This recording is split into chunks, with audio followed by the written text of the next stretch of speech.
Freedom Files with James Burns on American Freedom Radio.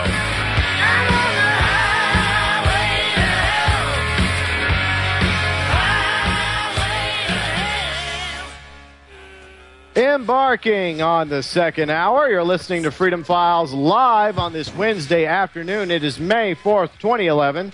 James Burns hanging out with you this afternoon, along with Adam, my network producer, man at the helm from AFR HQ in Austin, Texas.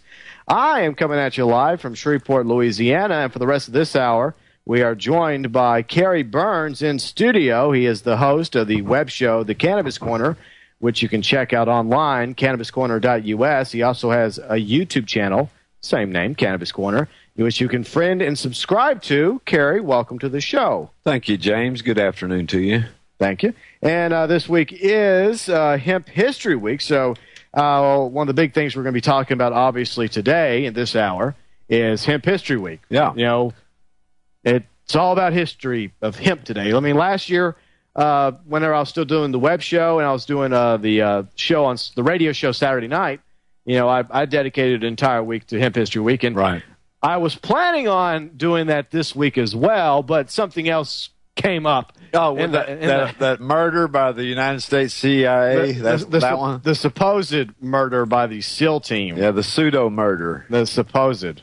Yeah. So I don't know what to believe there. I mean, anyways, so that kind of got pushed off to the back burner. Yeah. Hemp History Week. Understandably. Let's move on. We got to talk about... Well, if we could just see the SEAL reaching down into his pocket and pulling out his driver's license and it's Osama bin Laden, you know. Look, the government already today said that they're not going to release any of the video or any of the photos, so you're supposed to believe whatever they tell you. Well, yeah. Even if they don't want to provide the proof. Okay, right. So that's the way it goes with everything. Just like marijuana. They tell you it's bad, so we should believe them. Well, and also in 1970, the Shaver Commission said marijuana wasn't bad, and they couldn't understand why it was illegal. And, of course, the government lied about that, too. So they went on and made it illegal. But we're at Hemp History Week this week, and a lot of people don't realize, James, but the history of hemp goes back further than the history of alcohol. And how about that? People were actually using hemp before they discovered how to make alcohol. Supposedly. But I had sort of a vision of what, when man first stumbled across the cannabis plant for the very first time. Here's what I picture happened. I pictured he's probably walking along. He probably has his, what we would call a wife today, beside him. And they're walking along, and they come across this beautiful flower that they've never seen on any other plant before. And so naturally they go up to it and smell it and all, and the aroma just captivates them all. And so the guy, he pulls the tip of the flower off, and he sticks it in his top pocket, even though pockets probably weren't invented then, but he had some little pouch close that that'd be close to his nose, and him and his girlfriend could walk along and smell it. And then after a couple of days, this bud that they picked dried out, you see. And they're walking along, and they decided to camp down for the night, and they build a campfire, and start cooking their dinner and all. Well, he leans over to turn the meat, and the bud accidentally falls out of his pocket and lands on the fire, and this smoke comes up, and he thinks it's magical, so he takes a big puff of it, and she does too. And then in a little while, they're both stoned, and then they realize, hey, wait a minute. So they go back and pick more buds off the plant, dry them out, and try the same thing, and they got the same effect. And that's how little Junior came along 9 months later, see? Yeah. So interesting there. What? I have a different theory. I think it was lightning. Lightning, I actually thought of that, but then I thought, no, if lightning hit the bud, probably kill the guy. And then no, that's not how it happened. I know. Lightning. I mean, they say supposedly how we discovered fires because of lightning. It hit a tree, caused fire, and caveman was like, "Oh, fire! Ooh, warm." Yeah, and that's probably what happened. It hit a couple of marijuana plants, growing out in the wild. And, right. Somebody had been standing there and took caveman a whiff. times and nice big fire and caveman. Me have munchies. Me high. Me feel good. This plant good. Let's make it illegal so we can sell it. Yeah. But anyways, let's get serious about the hemp. Let me make a correction on the radio here. some fella wrote an article, one we went over here a few weeks ago, and he described the hemp plant and the marijuana plant as two different plants. He described them phenotypically as being the same and all that. But readers, viewers, listeners, it's one plant. It's not two different kind of plants. It's one plant. Hemp is dependent on how you plant the seed. If you're growing hemp, the seed is planted 40 seeds per square foot. That's what that close growing allows them to grow long, thin, tall stalks, and is what gives the strength to the fibers. If you're growing cannabis for smoking, you wouldn't have a seed planted more than, say, 9 square feet. One seed per 9 square feet. And what you'd take up to grow one plant for smoking, you could grow 360 hemp plants in. But it's the same plant. Now, there are several varieties of the hemp plant, of the cannabis plant. You've got the Cannabis indica, you've got the Cannabis sativa, and the Cannabis ruderalis. Those are the three known genus species of the genus Cannabis. You have 3 species in there. They are all psychoactive. They all will get you high.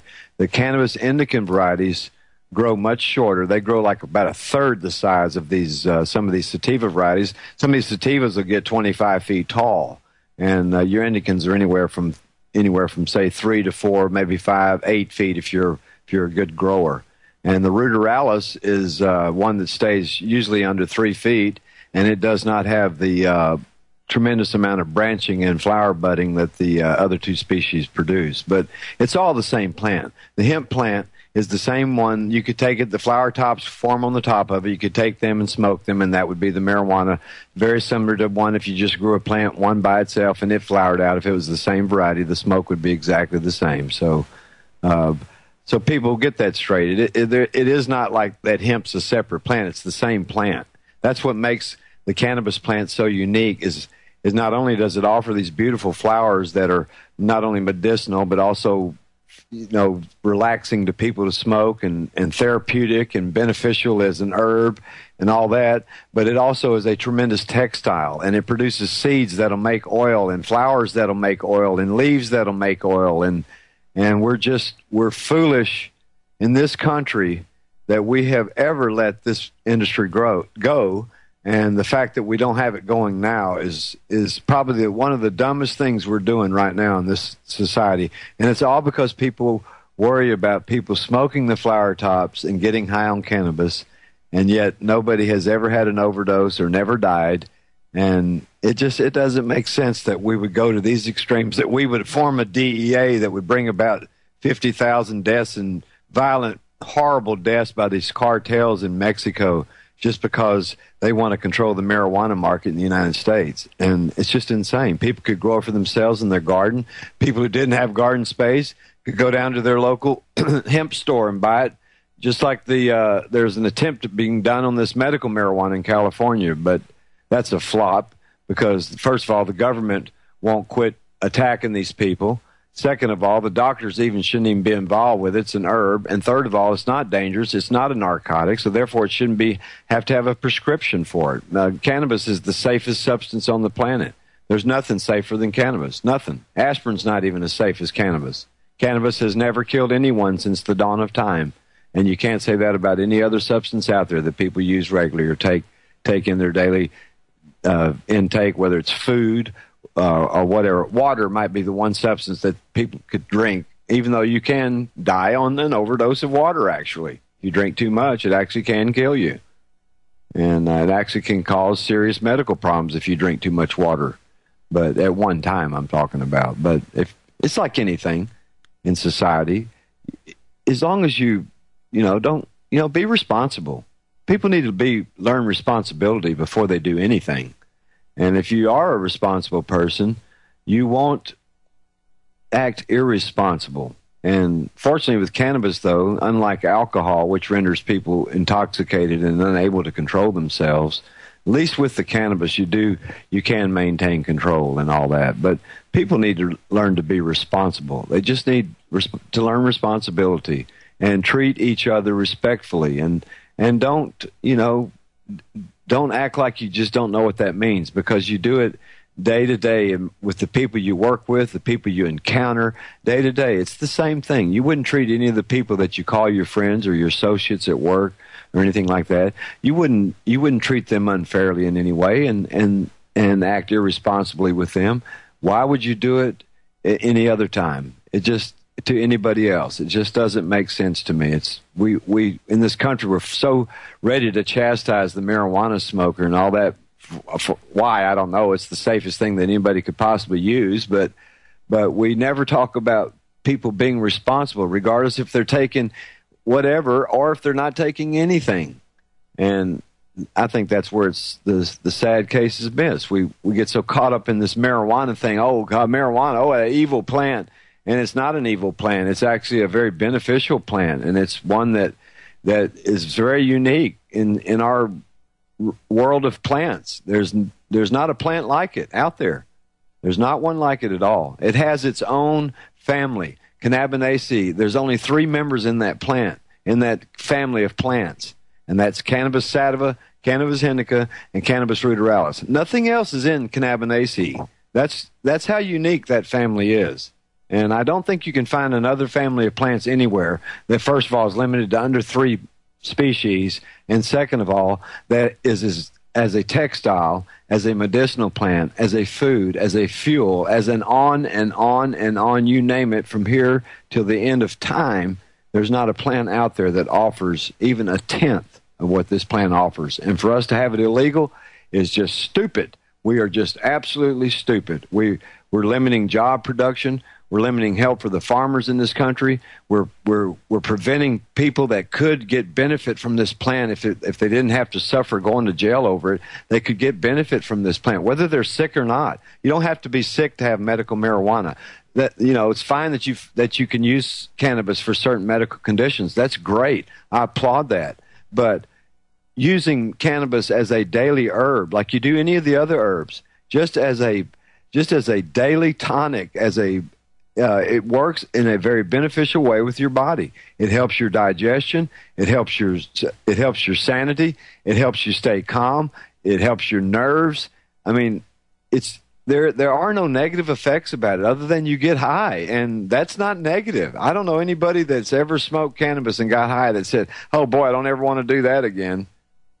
I don't know anybody that ever did that. I don't know anybody that ever smoked a joint or smoked a bowl or a bong or a hit off a vaporizer or whatever. I've never heard them say, "God, I don't want to do that again.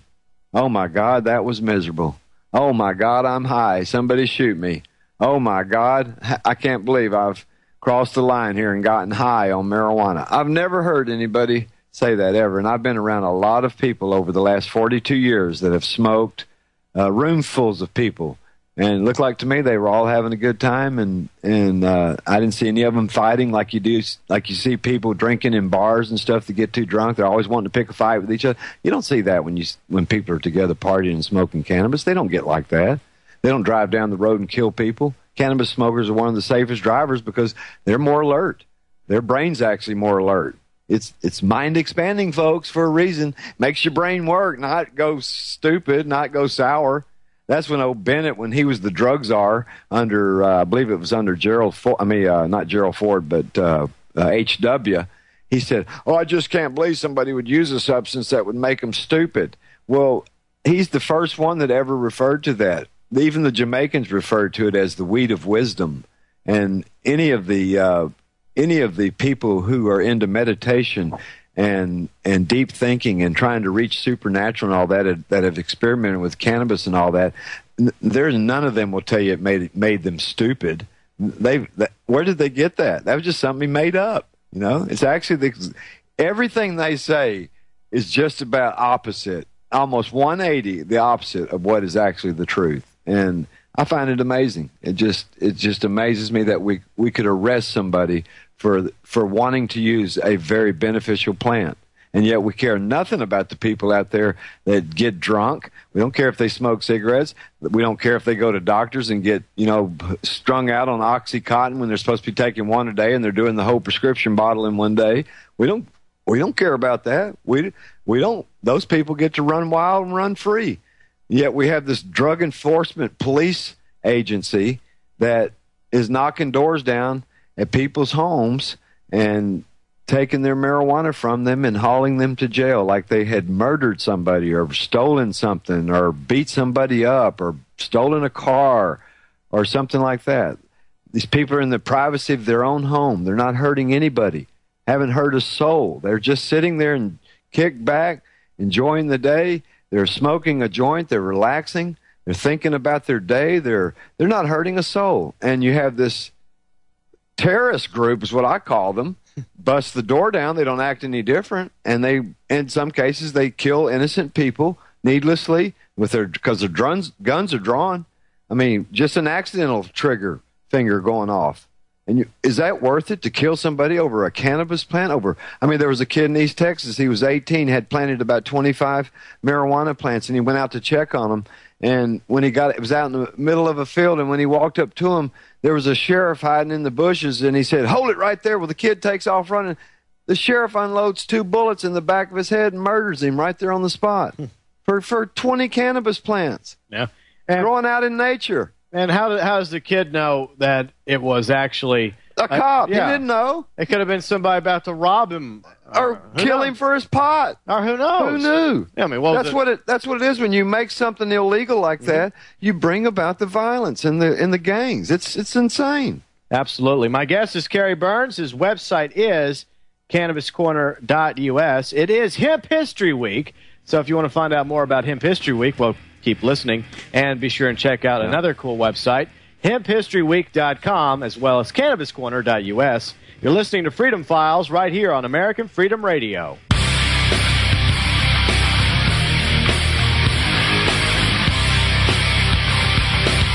Welcome back to the show. You're listening to Freedom Files live on this Wednesday, May 4th, 2011. James Burns, along with my dad, Carey Burns. He is the host of the hit web show, The Cannabis Corner, which you can check out online, cannabiscorner.us. It is Hemp History Week. We celebrated Hemp History Week last year, and we're doing so again. I didn't exactly get to celebrate it much Monday or Tuesday because of other stories in the news, obviously, but we're going to dedicate the rest of this hour, of course, to Hemp History Week. And one of my favorite candidates, who's hopefully going to be running for president, he's a step closer, Ron Paul. He's already has an exploratory committee. His website, of course, now is ronpaul2012.com. He's going to be participating in the GOP debate tomorrow night, 8 p.m. Central on Fox News, just in case you're interested. But yesterday he appeared before Congress, and he made this statement regarding Hemp History Week. It's kind of long, so you're going to have to bear with me. And this is Ron Paul, by the way, so I'll be reading on behalf of him. Yeah. Mr. Speaker, I rise to speak about Hemp History Week to celebrate the American heritage of growing industrial hemp. The Hemp Industries Association, Vote Hemp, American manufacturers, and allied companies and organizations have declared May 2nd through May 8th, 2011 to be Hemp History Week. Throughout the week, people will recognize America's legacy of industrial hemp farming and call for reinstating respect for farmers' basic rights to grow industrial hemp. Industrial hemp was legally grown throughout our country for many years. In fact, George Washington and Thomas Jefferson grew industrial hemp and used it to make cloth. During World War II, the federal government encouraged American farmers to grow hemp to help the war effort. Despite the industrial hemp farming being an important part of American history, the federal government has banned the cultivation of this crop. In every other industrialized country, industrial hemp, defined to contain less than 0.3% of THC, the psychoactive chemical found in marijuana, may be legally grown, but nobody can be psychologically affected by consuming industrial hemp. Unfortunately, because of a federal policy that does not distinguish between growing industrial hemp and marijuana, all industrial hemp must be imported. As a result, there's high prices, outsourced jobs, and lost opportunities for American manufacturing. Reintroducing industrial hemp farming in the United States would bring jobs to communities struggling in today's economy, provide American farmers with another crop alternative, and encourage the development of hemp processing factories near American hemp farming.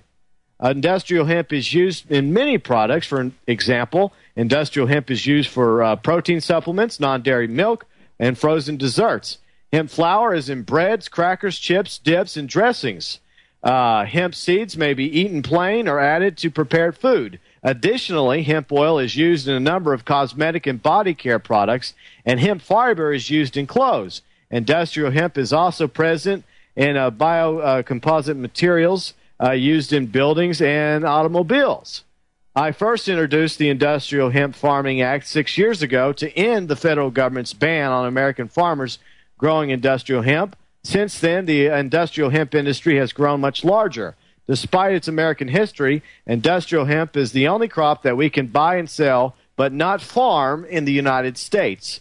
The federal government should change the law to allow American farmers to grow this profitable crop, as American farmers have through most of our nation's history. I plan to reintroduce the Industrial Hemp Farming Act next week. Please co-sponsor the Industrial Hemp Farming Act and join me in celebrating Hemp History Week. Congressman Ron Paul. Woohoo! Way to go, Ron. But, you know, I'm sure all the guys out there in the chambers that are anti-marijuana, that's all they're thinking about. Oh, no, you're going to legalize growing marijuana. Yeah. You know, I mean, they can't get off of it. And like that would be a big crime. You know, we should legalize growing marijuana for smoking to sell, too. That would raise a lot of jobs, too.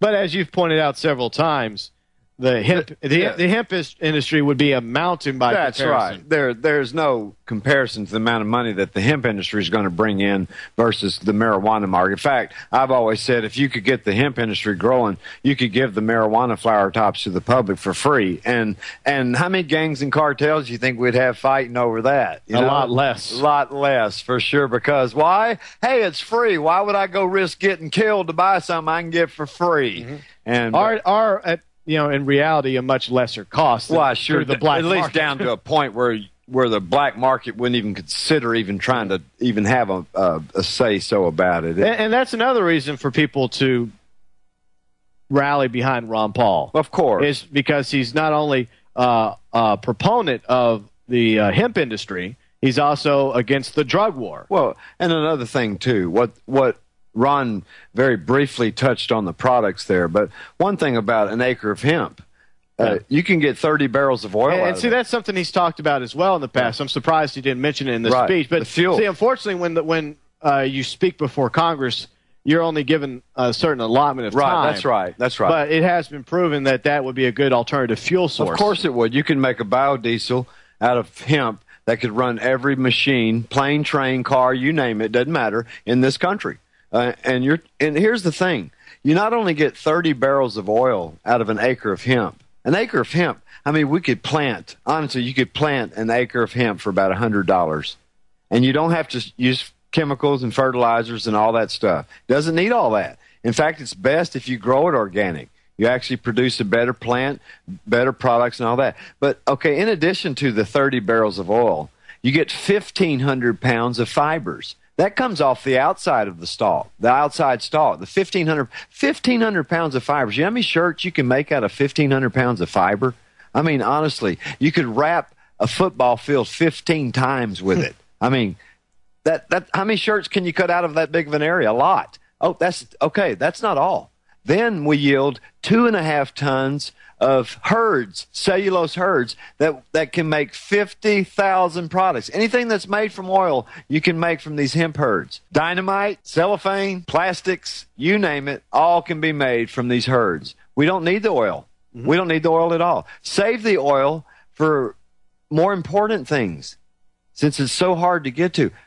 This is a renewable crop, hemp. We can grow 2 crops a year in most places in this country in the hemp-producing areas. An acre of hemp, folks, is the answer.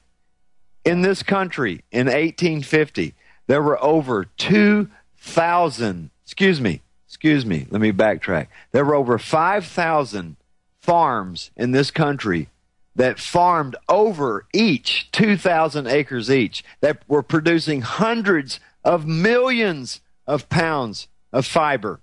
Okay, we're done with the fibers and the herds. Oh, wait a minute, we're not done. That's right. Oh, we also get a ton of flower tops off of the same acre. We're not on another acre. We're still on the same acre. Oh, wait a minute. we also get 6,000 pounds of seed that we can make animal feed out of, human food out of. We can press the oil out of for cosmetics, you name it. It made the best turpentine, it made the best varnish that's ever been sold by Sherwin-Williams ever was made from hemp oil. They've never been able to duplicate that chemically to anything they have today. It was far superior to it. They'll tell you themselves. That was one of the biggest they were one of the components that were fighting the government at the time because they knew what they had. That's just a synopsis of the many products you can get off of 1 acre that you can farm cheap. And not only are you going to cut down our dependence on oil, especially foreign oil, but another thing that we have yet to mention is the logging industry. Oh yeah, and the number of trees that we're constantly chopping down every year. 50,000 trees every week to print the Sunday newspapers in this country. We don't have to do anymore. We don't have to do that at all. Save the lumber for construction. That's what it's for. Well, we don't even have to do that because we can. You can build hempcrete. You can. I've seen plenty of video where they mix up the hemp together. Well, of course. And they build actual homes out of hempcrete, which is stronger than actual concrete. The compressive strength on it is stronger than the concrete. Yeah. And then you can build glue lamb beams out of the hemp fibers. It'll make a plywood that's 50 times stronger than any plywood and glue they've got today. 50 times stronger. You can build with that. You could build a thing that would be tornado-proof with that type of strength. But we're stupid. And we forget about, Ron Paul made a good point in there, all the jobs that we're losing because we have these people have their head up their butt and they're worried about marijuana. It's so stupid. Well, unemployment continues to go up. You have the farmers. Look at the farmers. My God. You have nearly 45 million people now on food stamps. Bob Chapman is speculating that before the end of the year, you're going to have 60 million people on food stamps. Oh, yeah. And we continue to lose jobs in this country. I mean, they've been being stripped since at least NAFTA, probably further back than that. I mean, most of the industries that we did have are long gone. The only reason that the hemp industry is not happening, and the one big boundary that Ron Paul will have with this bill and all of his crony congressmen and all that he's trying to convince, is the Drug Enforcement Agency. They reign supreme. Yeah. And the reason they reign supreme is because that's their job, is to chase after marijuana. Yeah. And if they make marijuana legal, they don't have a job. Yeah, they're out of work. They're pink slips. It'd be just like you saying you're going to vote to have complete automation on every radio show in this country. Yeah. Guess what? You're out of a radio show. Well, that's actually a reality because most big corporate radio entities that's what they're doing. Have taken full advantage of technology and automation over the past decade alone. But we don't. It has costed a lot of DJs on-air personalities their jobs. But you can see how the drug enforcement stand. It's not about stopping marijuana. They know it's not dangerous. The government said many times there's been studies done since the day they made it illegal, and every study has come out positive saying, no, the government's wrong. We need to not have this illegal. And yet the government said, oh, no, we're going to make it illegal because guess what? If we make it illegal, we can employ 12,000 drug enforcement agencies and cause 50,000 deaths across the border by making the cartels fight each other. Not to mention how much money the cartels are making off this billions. scam. Billions. No different than what happened during alcohol prohibition. None at all. Al Capone and all the we don't mafias. learn. We didn't learn. We didn't learn a valuable lesson back in the 20s and 30s. We just didn't learn it. And the fact that people can sit around and think that it's okay that 50,000 people get murdered in Mexico because of marijuana. I mean, it's insane. And 120,000 have died in this country that were sent to prison and contracted AIDS. How about that? Yep. That's the third highest drug war casualty of all the known wars. I mean, I just think it's ridiculous that, like, down the street, because I live in the Broadmoor area of Shreveport, but a week ago, there was a couple that was arrested because the police happened to stumble across their marijuana crop. Yeah, like they had nearly 200 plants. Right, 189. Yeah. So they're going to get the book thrown at them. Oh yeah, that's a felony because they happen to have a couple plants in their house. Yeah, and probably half of them, if they hadn't sexed the plants, it's very well possible that half of them were male plants, at least half, because it's a 50-50 ratio when you plant the seeds. And if half of them were male, those aren't even psychoactive. Those are nothing but a pollen source. That's what people don't understand about.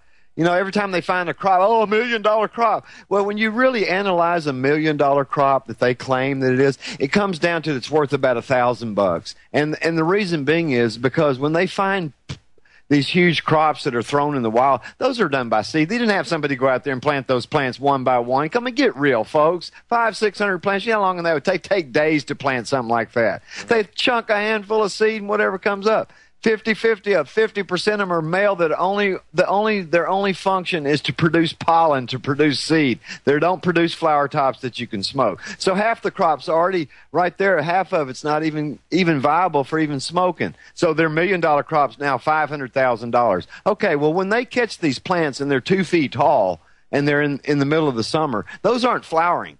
You couldn't give that stuff away on the street. It's leaf. Nobody smokes leaf. Well, see, that's the problem. So many people make the mistake of believing that it's the leaf. Yeah, it's not. And so that crop's worthless. You couldn't dry that out and take it down there in the ghetto town and give it to a gang, and they'd laugh at you. We can't sell that. People don't smoke leaf. So that crop's worthless. It's not worth anything. And it's worth more to have it growing as a green plant in the environment for the good it's doing for the environment. Yeah. How about all the bird nests and stuff they destroy with these bulldozers to get back to these crops? Nobody ever mentions that. Yeah. All the wildlife they destroy. They destroy hundreds of trees, bulldozing a path to get back in there so they can spray chemicals all over it. Yep.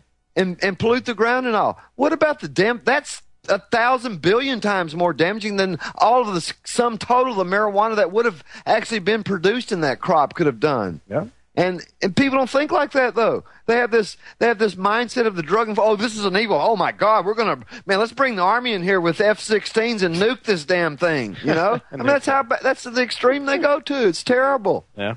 But they don't realize how much wildlife, how much ecology is destroyed. Them getting back in there, just having 100 guys parading through the woods like that. You know, chopping everything in their path so they can get to the marijuana to chop it down. I mean, get real. In the state of Kentucky right now, they have 3 helicopters that are flying 8 hours a day, and all they're doing is looking for marijuana, and it costs taxpayers in the state of Kentucky $25,000 a day, and all they're doing is removing plants from the environment. Yeah. How many people in Kentucky, for example, barely make $25,000 a year? How many people go to bed at night hungry in Kentucky starving? Yeah. I bet you there's a bunch. Yeah. Those hill people are poor up there. I mean, it's another prime example of the government out of control. Out of control. And they the reason why they've been out of control for 40 years. People act like this is a new thing or something. We've been waging this same argument for 40-something years. Then the government, the DEA said, nope, we ain't going to do it. Sorry. That's our job. We're not giving up our job, our cush job. Yeah. And people wonder why we're in a mountain of debt. People wonder why the government's expanded beyond the Drug Enforcement Agency budget every year is $25 billion. They have spent $1.5 trillion since 1970 alone. And that doesn't count what Homeland Security spent in the last 10 years. Yeah. And most of the Homeland Security on the border is to catch people bringing marijuana across the border. Yeah. It doesn't catch terrorists. You watch their videos on TV. Well, 90% of the things they're doing. That's the whole thing, though. This whole war on terrorism is a joke. It's a joke. It's about enforcing the government's will upon the people, just like the drug war. Exactly. It's a joke. They're a combined joke. And what it does, it promotes gang activity. That's why we have street gangs. It promotes deaths in Mexico, 50,000 innocent lives, just murdered, taken off just because we have these ruthless cartels that are allowed to run amok.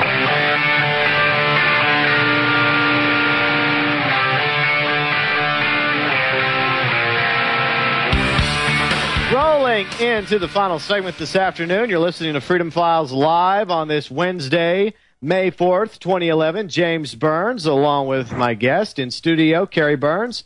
He is the host of the Cannabis Corner, his website, cannabiscorner.us. And yes, because we have the same last name, obviously we're related. He's my dad. Program note, we'll be joined tomorrow afternoon, 3 p.m. Central, by Bob Chapman from the internationalforecaster.com. Going to get his reaction to this whole Osama bin Laden thing, and now the government refusing to post any photos or videos or whatnot. We'll talk about that tomorrow. But for the rest of this show, we are continuing to talk about Hemp History Week. And if you want to learn more about Hemp History Week, you can join Cannabis Corner online through the Cannabis Corner YouTube channel. Or also be sure and check out the Hemp History Week website, hemphistoryweek.com. That's what's been being promoted all week long, and I'm happy to once again be helping to promote it on my radio show. I did so last year during the first annual Hemp History Week. This is the second annual Hemp History Week.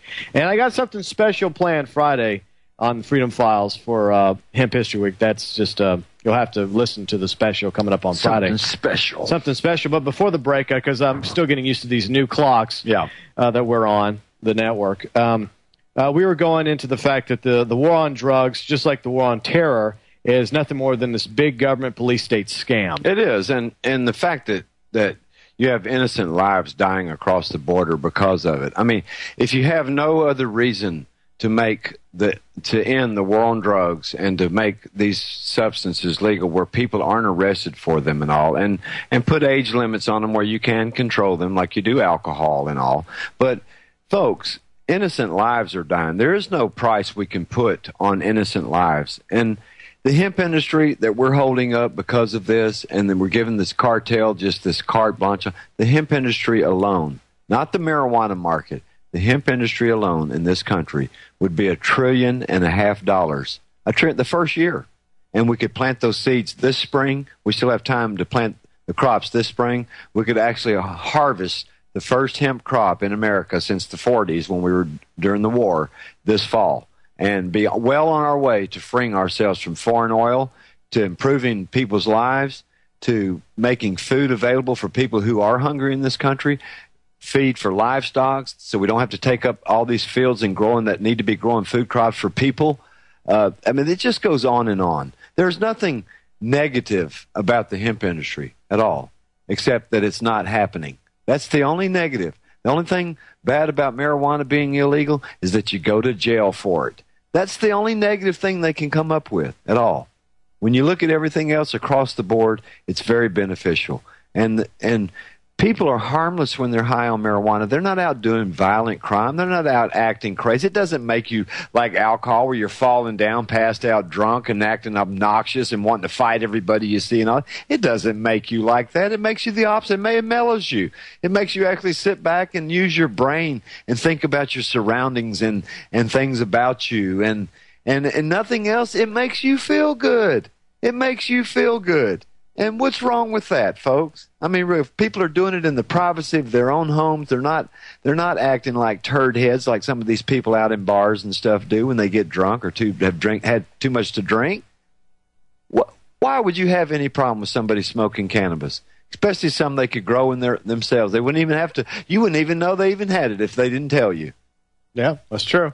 And as somebody who believes in the Constitution, freedom of choice, freedom of choice, individual rights, I say that as long as you're not hurting anybody else, it doesn't matter how good or bad for you the substance might be. Right. You have a right to use it, whether it's marijuana, whether it's having a drink after you get off from a hard day at work, or smoke a cigarette, or shoot up heroin, snort coke, or have a big box of donuts. That's right. Well, people should look. What they should do is, if you really want to put things in perspective, go to the Bureau of Vital Statistics and look at deaths by substance abuse. Mm-hmm. They have the whole list there.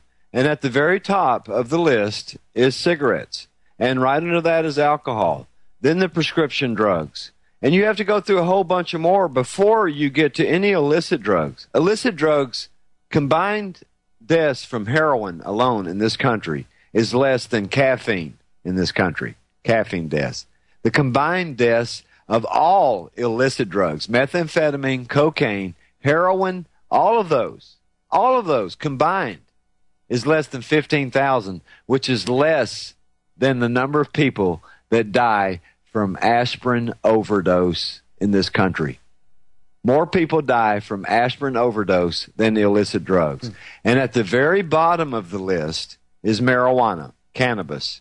And out beside it is a big fat zero. And it has been a big fat zero since they have been keeping records. And so if that doesn't open people's eyes, I don't know what to think about you. Statistics don't lie. They don't. You can't have a substance out there and promote all this, this is so evil and it does all that. Okay, well, what's evil about it? It's not killing anybody. It hadn't caused any violent crime. Anywhere they've decriminalized it, it actually showed where the less kids were using it, not more. Mm-hmm. And it didn't show any increase in crime anywhere. But having it illegal, we've shown time and time again how many gangs we have, how many cartels we have, how much violence that having it illegal, having people where they have to go to illegal means to get it. We've seen that over and over. Why would we tolerate that in this country? Why would we stand back and let innocent lives like that be killed? Why would we allow a drug enforcement agency that is truly one of the biggest terror groups of modern day time since the early 70s? They are a terror group times 100. They make Al-Qaeda look like a bunch of schoolboys for what they do and what they get away with. And the fact that these are the people that decide if marijuana is going to be legal or illegal, and that's their job, chasing after it. Oh, let's see. Can I make my job illegal? Can I make my job go away tomorrow so my family doesn't have a paycheck? Yeah.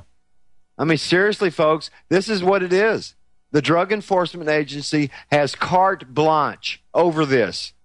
Even if the Attorney General says, hey, we're going to make marijuana illegal, it has to go through the Drug Enforcement Agency first. Even if Janet Napolitano, Homeland Security, big sis, says, hey, we're going to make cannabis legal, which she has the power to do. She has the power to do it. She shouldn't have any power. But she has the power to do that. This should be determined by Congress. Of course it should. To begin with. But first, no, we've got to get approval from the Drug Enforcement Agency. And when they turn it over to the Drug Enforcement, even when they petition them, and they've been petitioned many times, the Drug Enforcement Agency, their ultimate response every time is, well, we don't have enough medical research to determine whether and that is the biggest lie in itself, because there's been tremendous amount of research done, tremendous amount of discoveries done, particularly in the early 90s discoveries of the fact that we have natural cannabinoid receptors in our brain that we're born with, that we have natural cannabinoid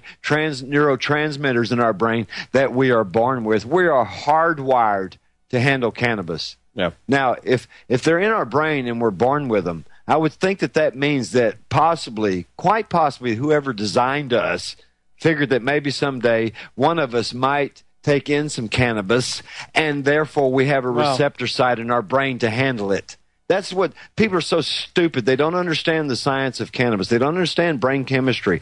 And they don't have to go. You don't have to be a brain scientist to understand it. You can understand it on a very low level, but we're hardwired for cannabis. We have natural receptor sites in our brain for cannabis. That's why you can't overdose. My theory is that's not how it began. I think that developed over time, over thousands of years of human smoking. It could, and using marijuana and hemp products. Well, no, because you never would have been able to get high if you didn't have the receptor site in your brain for it. It never would have happened. Okay.